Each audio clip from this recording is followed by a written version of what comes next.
Hello dear students, welcome to Dakshinai classroom, and today let's start our third lecture of thermodynamics. And in the last lecture, in the last two lectures we studied different terms. ठीक है, हमने बहुत सारे terms के बारे में पढ़ा जो हम लोग use करेंगे. All the thermodynamics terms, open system, closed system, path function, state function, then different your parameters we learned. तो आज जो है इन सारी चीज़ों को सीखने के बाद now we are going to discuss about the first law of thermodynamics. Main part of your thermodynamics we are going to discuss it. Clear? So your this first law of thermodynamics, it is governed और it is based on conservation of energy. ठीक है, conservation of energy जो principle है this based on like that कि जो आपका energy है वो ख़त्म नहीं हो सकती, एनर्जी ट्रांसफर की जा सकती है. Not worry, we will learn about that. So we are going to discuss first law of thermodynamics. First law of thermodynamics. Okay, so इनका बोलना है कि if you are changing the state of system, if you are changing the state of system or states of system, you are changing the internal energy. अगर आपने किसी भी system का state बदल दिया, state parameters you know, temperature, pressure, volume, number of moles, ठीक है. So if you are changing the state of system so that you are able to change the internal energy of system. कैसे इसकी बातें मैं करूँगा. जैसे कोई ball है यहाँ पे, ठीक है, बॉल का अगर टेम्परेचर 23 डिग्री सेंटीग्रेड से आपने इंक्रीज कर दिया, सेम आपके प्रेशर पे, सेम वॉल्यूम पे, बॉल में जो सेम नंबर ऑफ मोल्स होंगे गैस के, let's talk about gases molecules की बात करते हैं. So if you are changing the temperature you are able to change the internal energy. आपने टेम्परेचर बढ़ाया तो क्या हर मॉलिक्यूल्स का मॉलिक्यूलर मूवमेंट बढ़ गया, तो you can see that kinetic energy बढ़ गई. सो उस सिस्टम में जितने भी बॉल्स में जो जितने भी मॉलिक्यूल्स होंगे सबकी इंटरनल एनर्जी बढ़ गई, हैंस इस टोटल बॉल की इंटरनल एनर्जी बढ़ गई. So the same, if you are changing the state of system you are basically changing the internal energy. Clear? ठीक. तो यही आप इसको जो है एक डिफाइंड फॉर्म में लिखेंगे according to this principle. According to this principle, when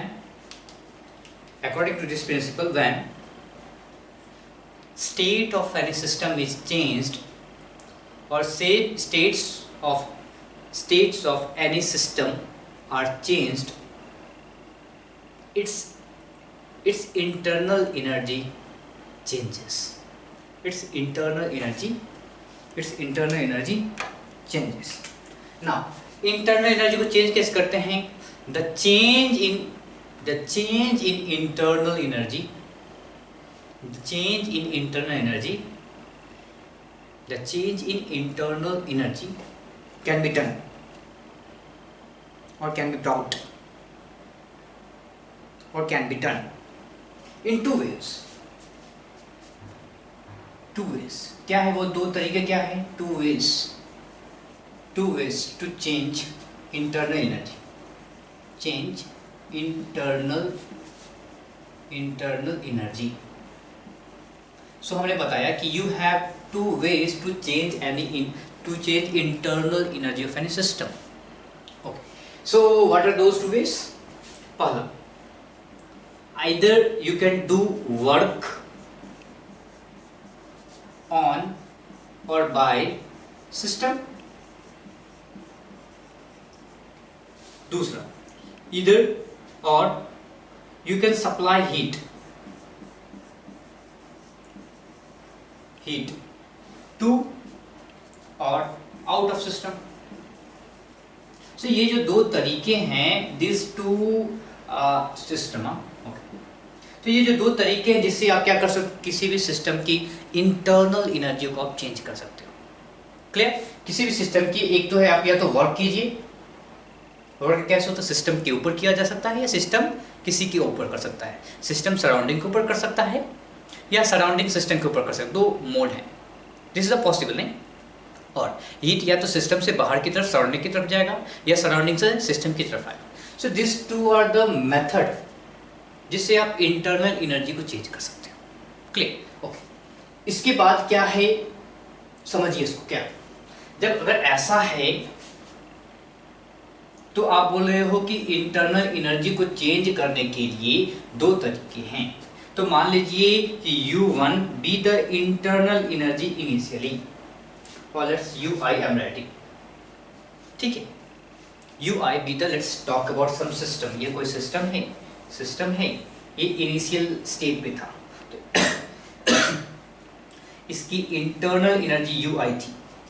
अब आपने क्या किया, इसके पैरामीटर्स को चेंज करके, स्टेट्स को चेंज करके आपने क्या किया, इसको दूसरे स्टेट पे पहुंचा दिया, इसको आपने दूसरे स्टेट पे पहुंचा दिया, दैट इज U फाइनल।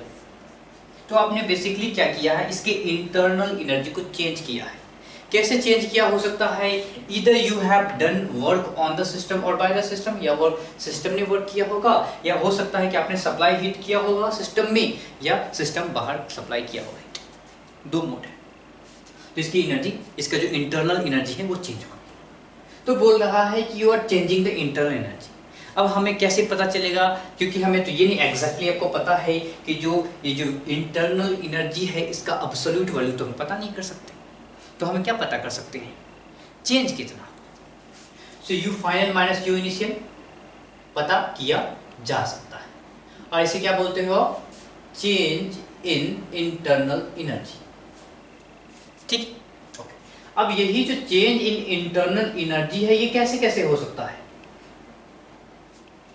या तो हीट दिया गया होगा या हीट लिया गया होगा, दैट इज Q, या तो वर्क डन किया गया होगा या वर्क डन, या तो सिस्टम ने वर्क डन किया होगा या सिस्टम पे वर्क डन हुआ होगा।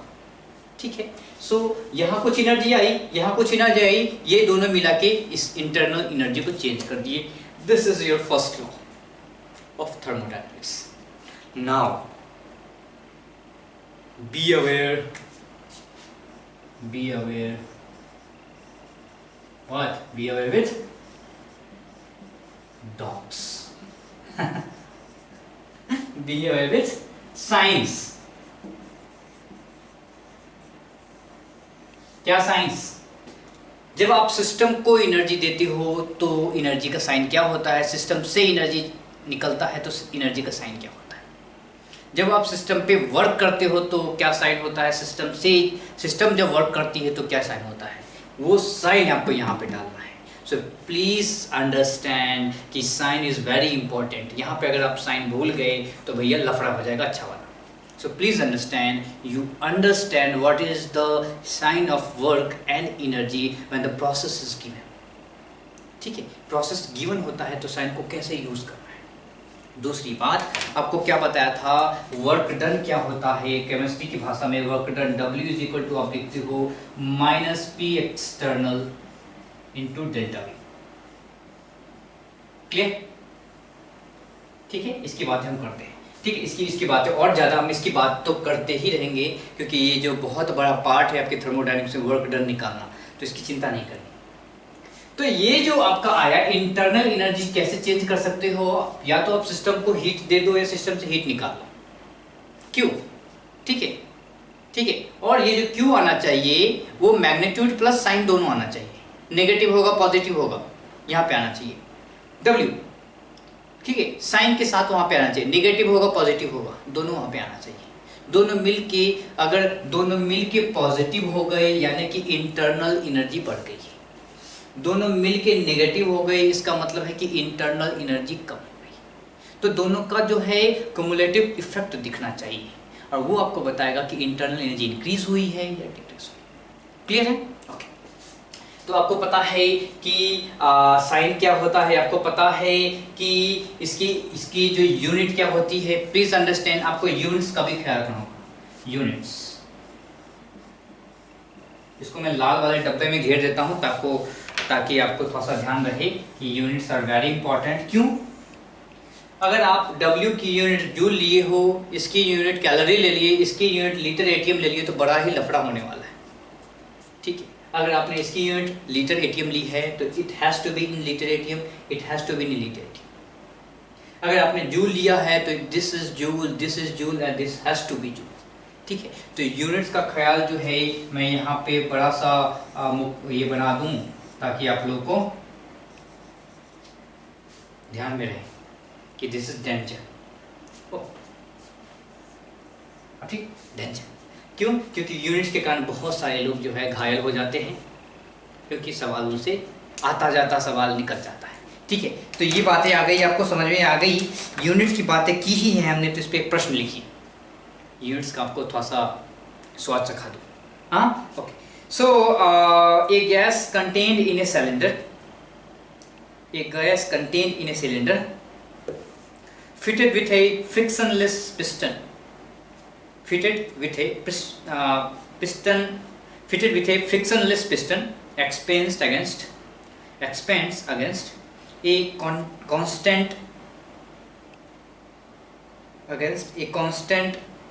pressure of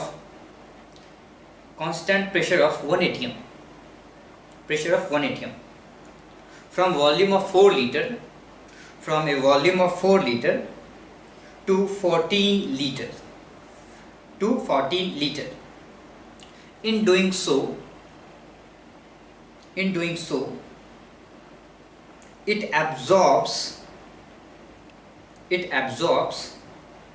800 joule energy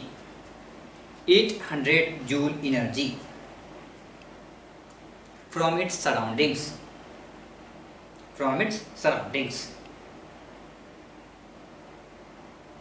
So find out change in internal energy.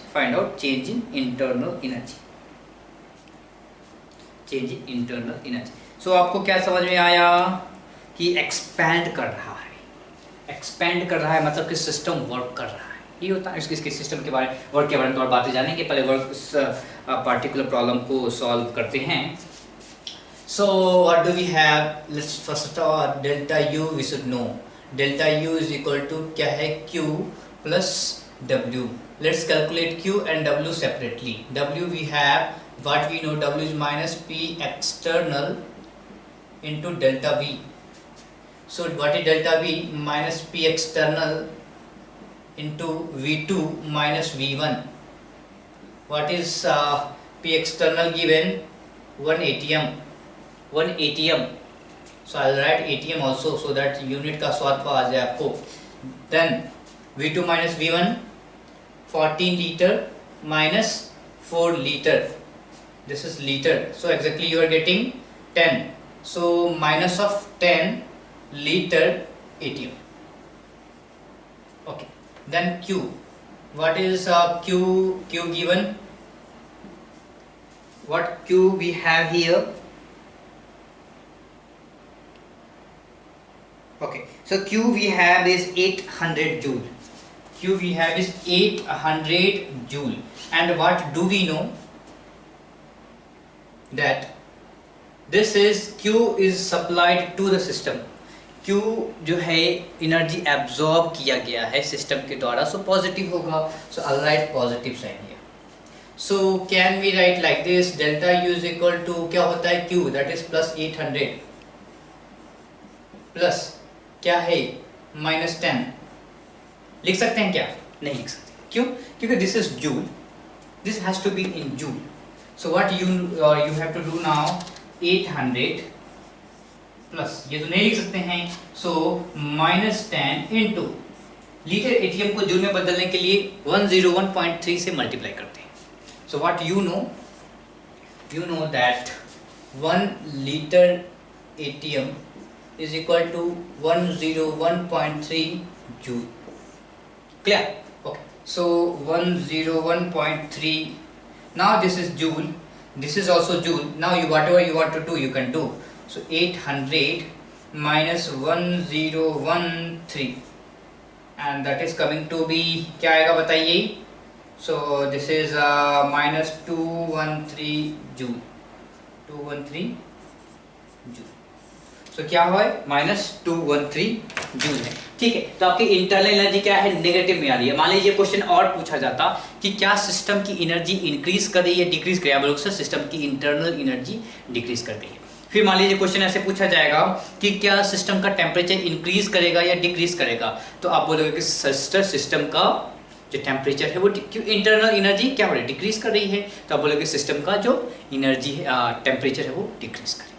ठीक है, तो ऐसे भी पूछे जाते हैं आराम से। ठीक, तो इन चीज़ों को जल्दी से आपने समझा है तो इनको जल्दी से नोट कीजिए, फिर हम आगे बढ़ते हैं और बात करेंगे वर्क के बारे में।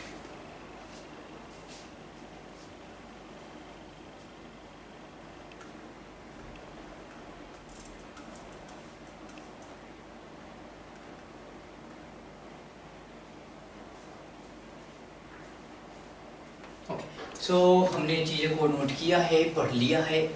अब आप लिखिए वर्क डन, हेडिंग डालेंगे सारे लोग, वर्क डन।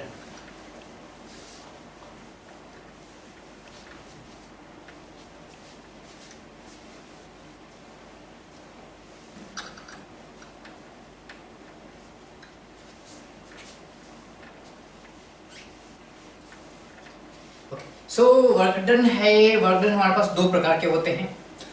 वर्क डन कैसे कैसे हो सकते हैं, प्रोसेस आपको पता है कि वॉल्यूम चेंज करती है वर्क डन में। वर्क डन के लिए वॉल्यूम चेंज करना चाहिए कि नहीं, चेंज करना चाहिए, correct. So we are discussing about work done. So this is W and we know that work done W is equal to minus P external V2 minus V1, और आप इसको बोलते हो minus P external delta V। ठीक है, इस तरीके से बोलते हैं। अब जो वर्क डन है ना, मैंने बताया कि कैसे दो प्रकार से आपको समझ में आते हैं। प्रोसेस क्या होता है, डेल्टा V, वर्क डन तभी होगा ना जब डेल्टा V होगा, यानी कि चेंज इन वॉल्यूम होगा। तो क्या हो सकता है, या तो वॉल्यूम डिक्रीज कर सकता है या वॉल्यूम इंक्रीज कर सकता है, करेक्ट। वॉल्यूम डिक्रीज हो सकती है, नहीं तो वॉल्यूम इंक्रीज हो सकती है। यानी कि जब वॉल्यूम इंक्रीज होगी तो उस प्रोसेस को आप बोलते हो एक्सपेंशन,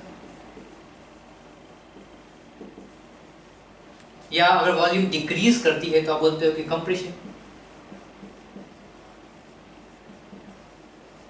यही तो होता है।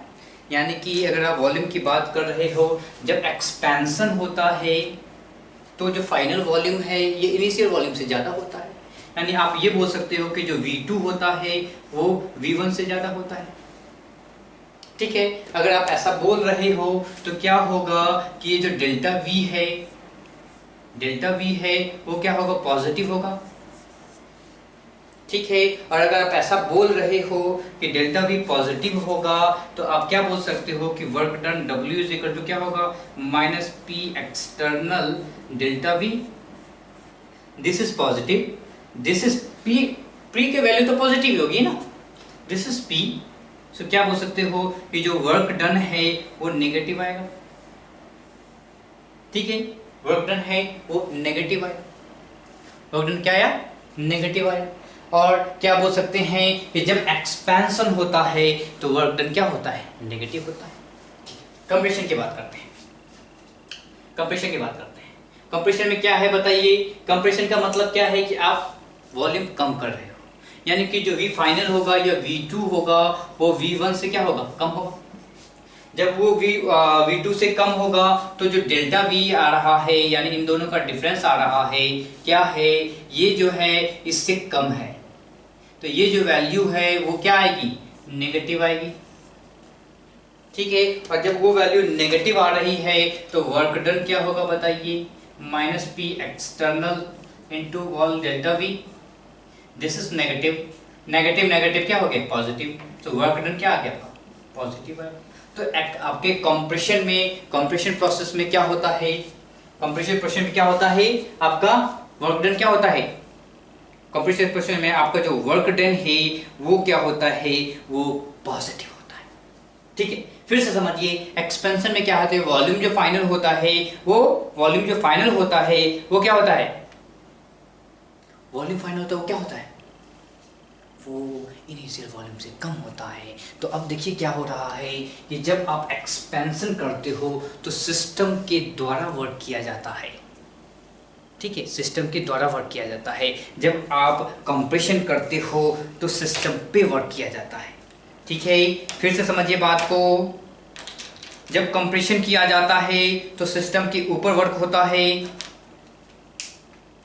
इसको मैं एक चीज से समझाता हूँ आप, जैसे ये कहा गया, ये रहा डस्टर, देखिए। तो क्या हो रहा है, आप आपने थोड़ा गैस स्टेट पढ़ा ही है। तो मान लीजिए ये क्या है, सिस्टम का ढक्कन है, that you know that piston thing, piston and the your cylinder. So आपको पता है कि मॉलिक्यूल्स हमेशा बाहर की तरफ प्रेशर लगा रहे हैं, मॉलिक्यूल्स हमेशा बाहर की तरफ प्रेशर लगाते हैं। जैसे ये समझिए, ये आपका क्या है, ये कोई कंटेनर है या कोई आपका सिलेंडर है, ये आपका पिस्टन है, ढक्कन है। मॉलिक्यूल्स हमेशा ऐसे धक्का मार रहे हैं और इसी धक्के के कारण प्रेशर आपको दिखता है कि प्रेशर जनरेट हो रहा है। आप बोलते हो कि सर इसी मॉलिक्यूल्स के कोलिजन के कारण प्रेशर जनरेट होता है। Okay fine. तो क्या है, every point of time pressure बाहर की तरफ लग रहा है, क्लियर, ओके। और इस प्रोसेस की बात जब हम कर रहे हैं, इनकी जब हम फर्स्ट लॉ की बात करते हैं तो क्या बोलते हैं कि ईच एंड एवरी टाइम क्या होता है कि बाहर का प्रेशर अंदर का प्रेशर बराबर होता है।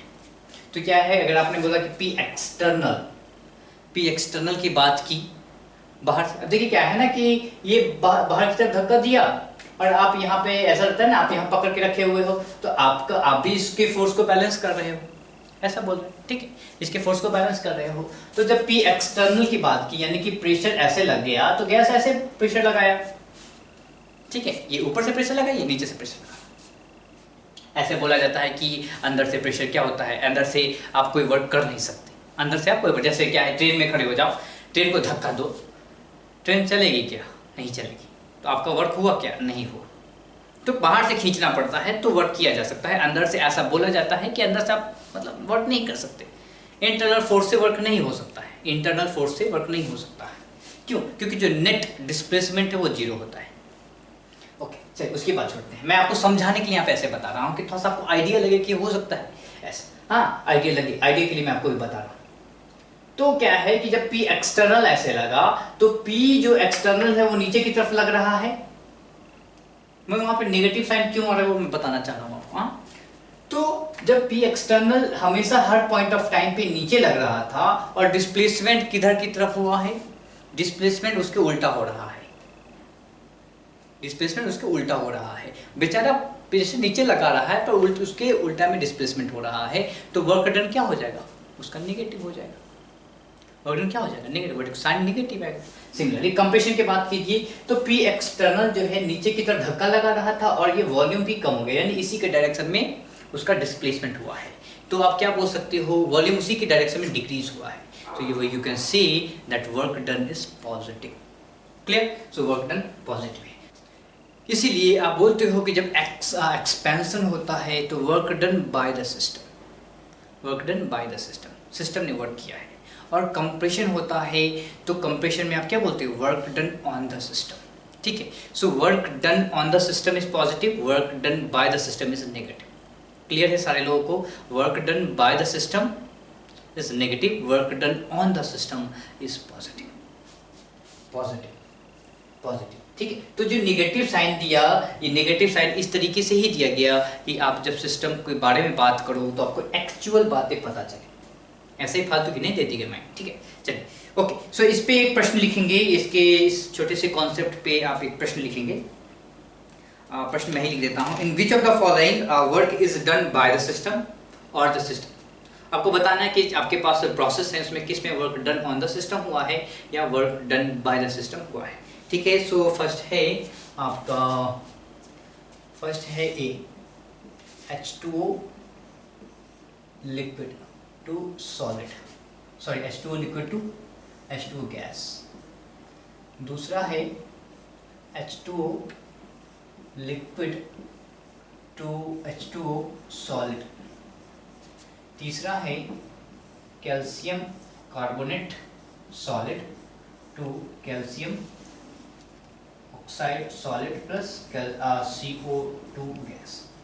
ठीक है, तो आपको क्या बताना है कि किसमें work done on the system हुआ है। मान लीजिए ये सारे के सारे कंटेनर में होंगे, सबके सब एक कंटेनर में होंगे,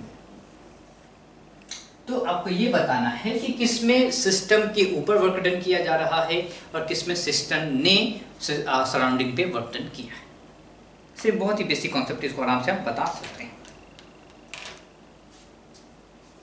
ओके, सो आपको पता करने के लिए क्या चाहिए, वर्क डन की जैसे ही बात होगी आप बोलोगे सर जी डेल्टा वी अगर पता चल जाए तो हमें समझ में आ जाए, डेल्टा वी पता चल जाए तो हमें समझ में आ जाए। क्योंकि अगर कंप्रेशन प्रोसेस है तो work done on the system होगा, अगर एक्सपेंशन प्रोसेस है तो work done by the system होगा। ठीक है, फिर समझिए, जब आपका कंप्रेशन प्रोसेस है तो work done on the system है, सिस्टम के ऊपर वर्क डन किया जा रहा है।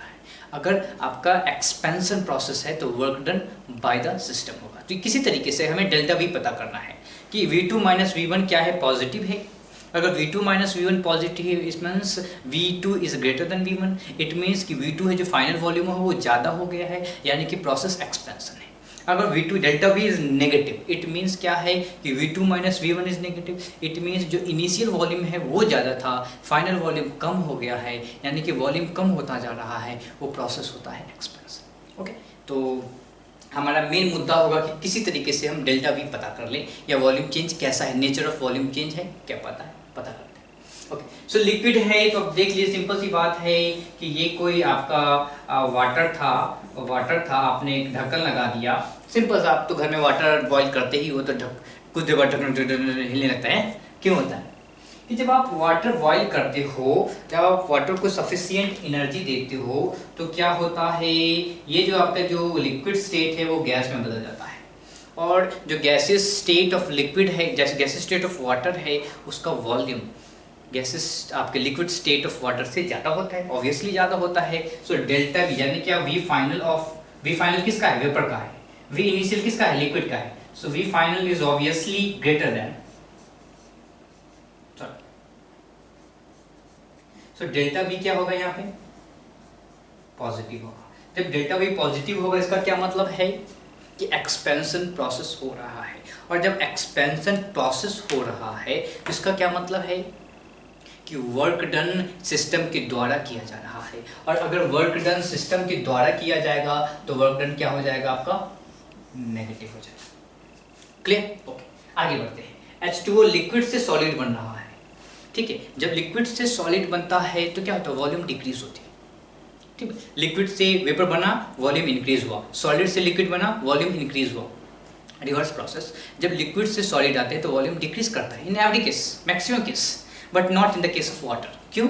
आपको पता है कि जो लिक्विड वाटर है और सॉलिड वाटर है, तो सॉलिड वाटर का जो वॉल्यूम है यानी कि बर्फ का जो वॉल्यूम है वो क्या होता है, ज़्यादा होता है, डेंसिटी कम होता है। इसलिए तो बोलते हो कि बर्फ जो है वो फ्लोट करता है वाटर पे, लिक्विड वाटर पे। क्यों? क्योंकि बर्फ की जो डेंसिटी है ना वो वाटर की डेंसिटी से कम होती है। यानी कि सेम अमाउंट ऑफ वाटर की अगर बात की जाए तो volume of liquid water is क्या होगा, less than volume of solid. तो क्या है, जब आप लिक्विड से सॉलिड की तरफ जा रहे हो तो आपका वॉल्यूम क्या हो जा रहा है, वॉल्यूम इंक्रीज कर रहा है, वॉल्यूम इंक्रीज कर रहा है। ठीक है, वॉल्यूम आपका क्या हो रहा है, इंक्रीज कर रहा है। तो जब वॉल्यूम आपका इंक्रीज कर रहा है तो क्या होगा बताइए, वॉल्यूम जब इंक्रीज कर रहा है तो क्या होगा, वॉल्यूम इंक्रीज कर रहा है, यस पक्का। जब वॉल्यूम इंक्रीज कर रहा है तो क्या होगा, जब वॉल्यूम इंक्रीज कर रहा है तो again this is expansion, work done is negative. ठीक है, वर्क डन इज नेगेटिव। तो आप क्या बोलोगे, क्या बोलोगे आप कि जब आपका वर्क इंक्रीज कर रहा है तो एक्सपेंशन है, अगर एक्सपेंशन है तो नेगेटिव है।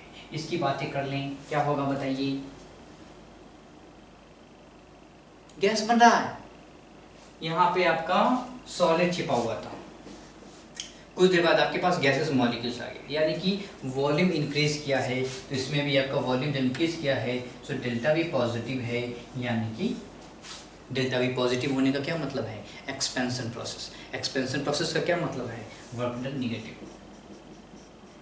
अगर यहीं पे ये प्रोसेस होता, मान लीजिए कि H2O गैस टू लिक्विड, क्या बोलते हैं, गैस से जब लिक्विड में आ रहा है तो क्या होगा, वॉल्यूम डिक्रीज करेगा, वॉल्यूम डिक्रीज करेगा, यानी कि डेल्टा वी जो है वो नेगेटिव होगा। डेल्टा वी नेगेटिव होने का मतलब ये है कि प्रोसेस जो है वो कंप्रेशन प्रोसेस है, और कंप्रेशन प्रोसेस का क्या मतलब है कि वर्क डन जो है वो ऑन द सिस्टम हो रहा है, यानी कि वर्क डन जो है आपका क्या हो जा रहा है, पॉजिटिव। तो आपको मैं क्या बताना चाह रहा हूँ कि आपको वर्क डन का आइडिया होना चाहिए। न्यूमेरिकल्स तो आराम P external into delta we करके निकाल लोगे, पर आपको आइडिया होना चाहिए कि कहाँ पे नेगेटिव हो रहा है, कहाँ पे पॉजिटिव हो रहा है। क्लियर? तो इन सारी चीज़ों को जल्दी से नोट कीजिए, फिर हम बातें करते हैं इंथैल्पी। ठीक है, तो फटाफट आप इस सब कुछ आप